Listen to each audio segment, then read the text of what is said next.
I don't know. I'm spaced out right now. I just forgot what I was going to say again. Blank? That seems to be an Easter egg. Do you have to use anything? You don't have to use anything. Let's do a blank one.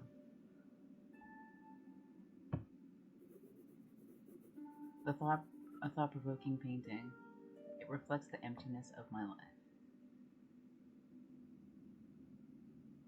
Let's put it behind here. It's just so they can see, but we obscured it. And let's draw something for real this time. I kind of like the water. Because they were a little afraid of the water. Maybe if they see it in a beautiful painting, and they won't be so afraid of it anymore.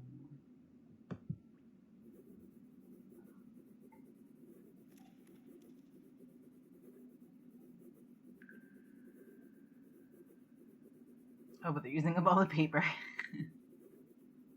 That's okay, because we're kind of waiting for a yellow one now. So that will take some time. We'll probably find some paper first.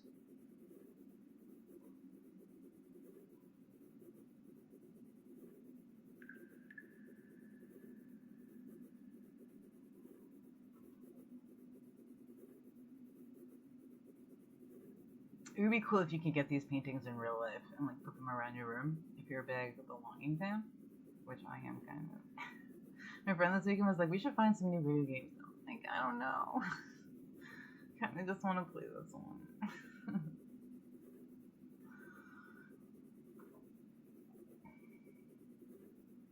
I missed it a little bit over the weekend. I was like, I kind of want to read more and I just want to explore. But I believe in taking some time off from, just in general, from like a lot of things.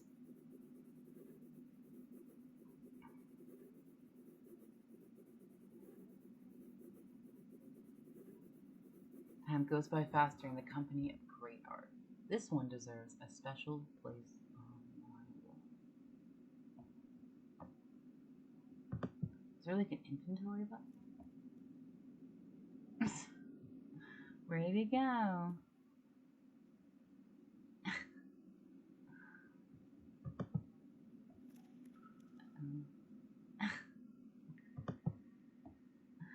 Oh, so it's just behind here, right? Oh, I don't have any paper anymore. Oh, there. Too bad it kind of looks like blood. I don't think I have like a twisted mind for saying that. It just kind of does.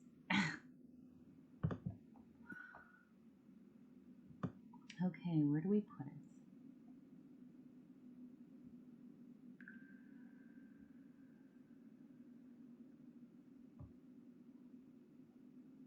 I don't really want to see this too much. They don't like the water. But it's still in here, so they can conquer their fear. I put it by the ground because I didn't like walking through it. Okay. How's a good Monday? I sit down and read. We're going to sit and stare first before we read.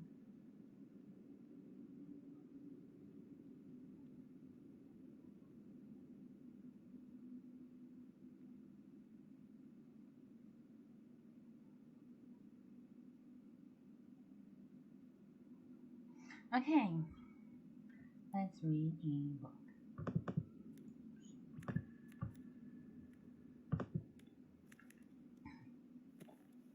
What should we read next?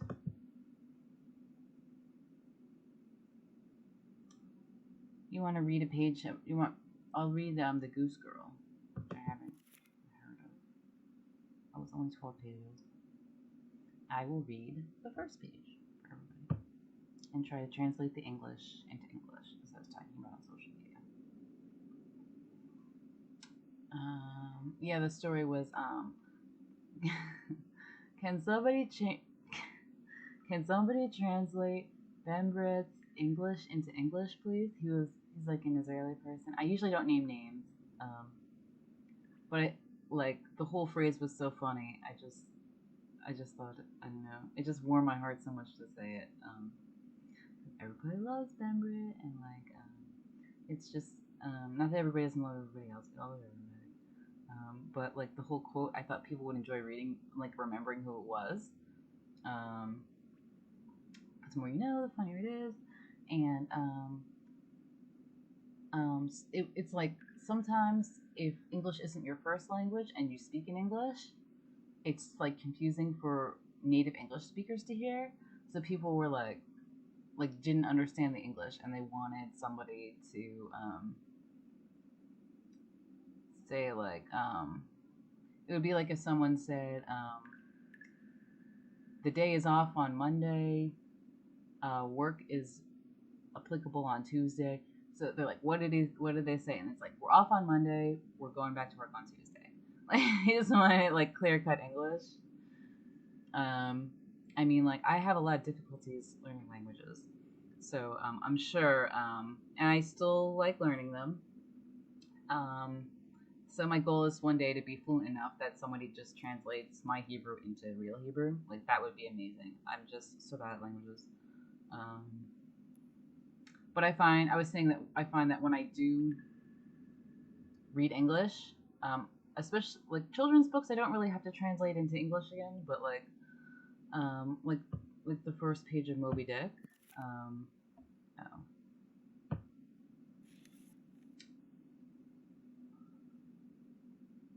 See, like you can kind of see I'm like scanning it.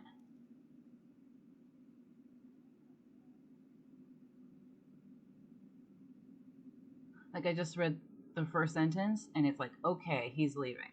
Right? Like I just like I have to like summarize it. That's what it is. I have to summarize it in my own words. The Goose Girl. So I like to read every word first of a section, like a sentence, a paragraph, or a page. Usually like a sentence or paragraph, and then I summarize it in my own words. I translate the English into English. And I like to do it. I realized the other day when I was doing it, I sounded a lot like my rabbi growing up when she translated Hebrew into English.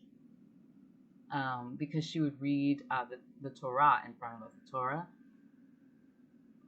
and she would translate the Hebrew into English, and it was like a summary. It was like a summary of the Hebrew. It wasn't like, I mean, you know,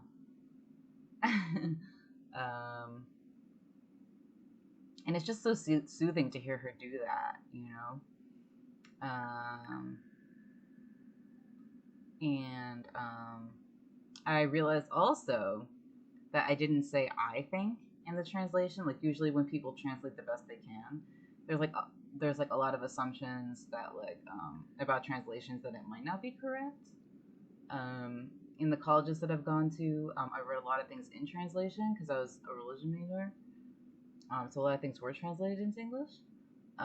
So you have to say like you talk about the book, you talk about what religion it's from, you talk about like how people follow it and what they do, and then you talk about the translator. You're like, oh, it's so and so. They're from this university, and it was in this year, and they're usually the translator knows at the beginning about like what their goals were. So different people will translate the same text differently. So I just assumed like translate. I didn't do any translator notes for translating the English of Moby Dick into like my own English. But like other people will obviously have different interpretations. That's why we write English essays, to write your own interpretation. So I'm going to do my own interpretation of The Goose Girl, which I've never read before. It doesn't say the author. We could look that up later. The Goose Girl. There was once upon a time an old queen whose, some people, there's like a conspiracy. Some people think this is like one of the craziest conspiracies I've ever heard. And every time you hear a conspiracy, you have to know it might not be true. Some things kind of like feel true, you know, but like I mean, some people say you can never trust another human being like completely. Um, you know, like you always have to have that little grain of doubt in your mind. But that's what love is about, you know, and like time and bonding. Like the more you know a person, like the more likely you are to trust them. And then some people will be like, "Oh, it was a farce. Like you should have never trusted me, and everything I did was lies." Like, you know, it's up to you. I like talking about conspiracies because some you if you pray to God, like God, I think God can like help you with the truth, and like He gives us little physical signals about things that feel true and don't feel true. Um, so prayer can like help to answer what you think is true and not true. Um, um, But one conspiracy I have heard, which was one of the wildest ones I've ever heard, was that the Torah was the Bible, the Old Testament, was not originally written in Hebrew, and everyone's like, "What, like Aramaic?" Because it's they told me it was actually originally written in Plaut English. Isn't that crazy? Plaut is like a translator. I think 20th century.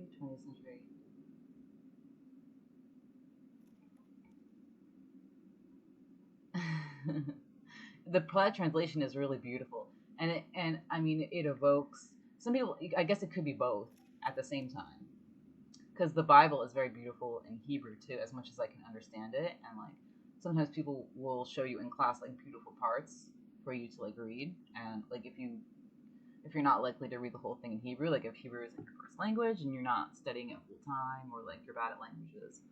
Um, I have read the whole Plaut translation of the Old Testament, like, and I think that that's very beautiful too.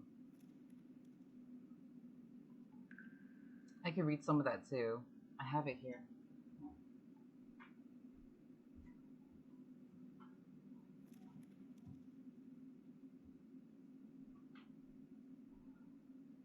That's what it looks like. It's a cool font, right? And it opens the opposite way.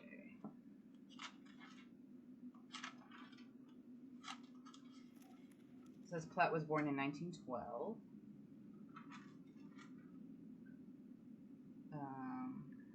1981. Oh, but the translation was 1962.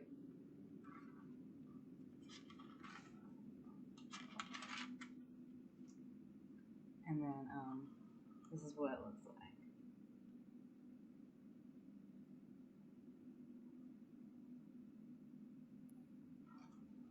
And the first line of the Bible in Hebrew is Bereshit bara Elohim et hashemayim ve'et haaretz. That sounds beautiful, right? When God began to create the heaven and earth, that's the earth being unformed and void, with darkness over the surface of the deep, and a wind from God sweeping over the water, God said, "Let there be light," and there was light. I'll read one more, a little bit more.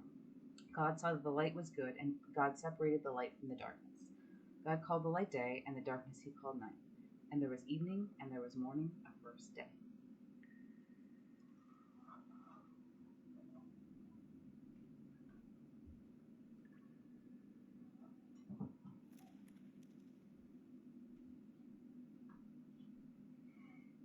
The Goose Girl. There was once upon a time an old queen whose husband had been dead for many years, and she had a beautiful daughter.